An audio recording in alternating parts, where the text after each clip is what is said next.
Okay, so working from my work perspective shot, I'm just taking a look at this model again. It's time to put these baseboards in place. Again, ignoring this first wall, which is really going to help us. So in some cases, it's going to be easy just to use push-pull because this is a straight line, this is a straight line. Obviously the base isn't going to go through the door or around it, so it really just has to go from point to point and from point to point. But then when we get to this section, we want the base to follow that line until it dead ends into this outer casing.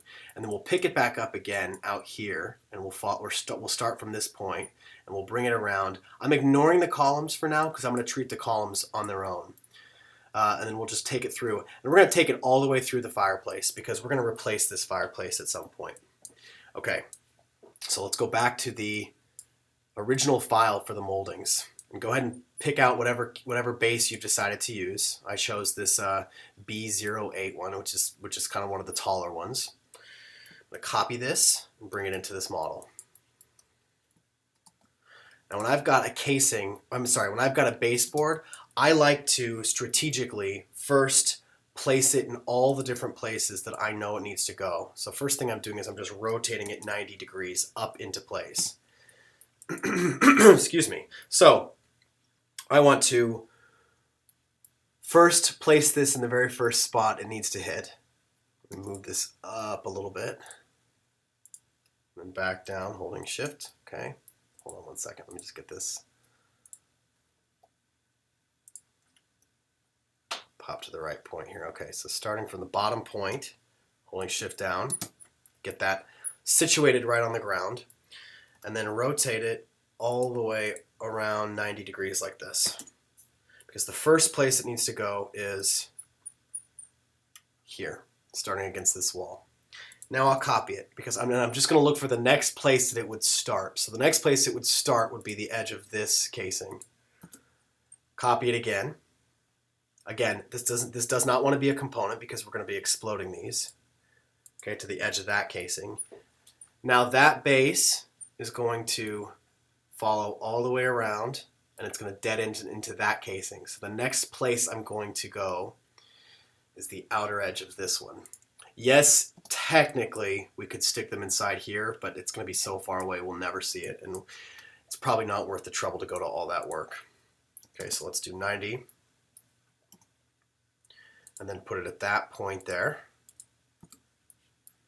and that's going to follow around the edge of this all the way to the end. So we're done. So the last thing I'll do is I'll just take this profile and I'll place it out here next to the crown, just in case I needed it ever again.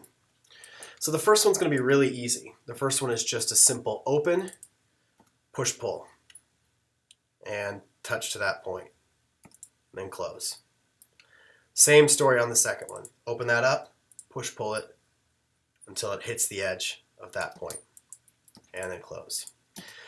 This next one I need to give it a path. So I'm going to start from that little corner where the casing hits the base.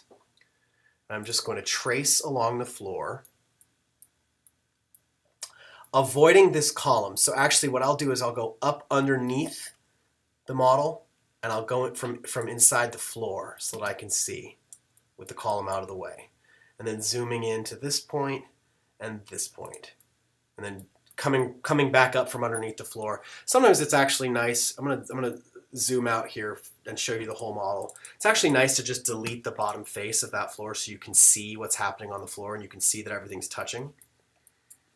All right, now select that path by double clicking on it. I'm just gonna, and then I'm gonna move it up into place. So I've selected the path, move, I've also selected the floor. Let me go ahead and lock the floor so that I can't select it. Select the path, move it up, explode the base profile, and then double click on the path so that it's selected the whole thing, and do a follow me all the way around. By clicking once, after I activated follow me, triple click on that and group it. Now delete that path because I don't need it. Okay, now let's go to this point. All the way out here, we start from this point, click to that point, zoom out a little bit. Now if I hold shift down, I can also just reference this line and it'll pop to that point, and then again, click to that point. I'm ignoring the fireplace and I'm just going to dead end into that wall. Triple click, or double click, I'm sorry. Move that up along the blue axis into place so that it stays where it, along the same path it needs to be. Get in here so that I can really see the shape. Explode it. Now pan over and then just double click on the path, follow me, click. And then triple click, group. And then delete that path. So I've got all of these base pieces that are now one group. And if I want to just group the base together, I can select all 4 of those pieces that are separate and then group them as one, so that when I want to apply the material ultimately that I apply to it, it'll apply to the whole thing. Okay, in this video, let's cover the final element of the ceiling. Go ahead and unhide everything, including the top part of the ceiling, and then let's hide the floor. So I'm going to unlock that so that I can now hide it. And where this piece meets, if you look at the photo, you can see that there's kind of a wide, really developed molding piece. So off to the side, I'm just going to make a rectangle. Don't know how big that is yet, I'm just making it. Grouping it, and then I'm going to move it into place so that it sits from the corner to the point of that beginning of that cove. Okay, great. That actually almost looks as big as I want it to be, so I'm going to I think I'm going to leave it that size. But let's see how wide that is just to check. It's 1'11". Let's make it 1'6". Okay, so I open this up and I select this line and I move it in until it hits that point. Now I'm just going to use my my excuse me, freehand tool once again, because I just want to kind of make what looks like, whoops, I think this is going to be best to isolate. I don't want it to reference anything else. So the reason I'm isolating it is because when I start to use my freehand tool on this, it pops to some of the other geometry that's around it. So I'm going to lock this, select everything else, and hide it. Then unlock it. Now I can open it up. I'm just going to use the freehand tool to draw a molding profile that somewhat looks like I want it to look, just so that I get some extra lines up there. And if I want to clean this up in here, I can go ahead and just like straighten that off, because I maybe don't need so many lines. Again, this is not to be accurate because I'm never going to be calling any of this stuff out. This is just to replicate what's already there, and from afar it's gonna look pretty much like I want it to look. I'm going to go ahead and delete that guide, and I'm going to now hide the ceiling above. Okay, moving out again.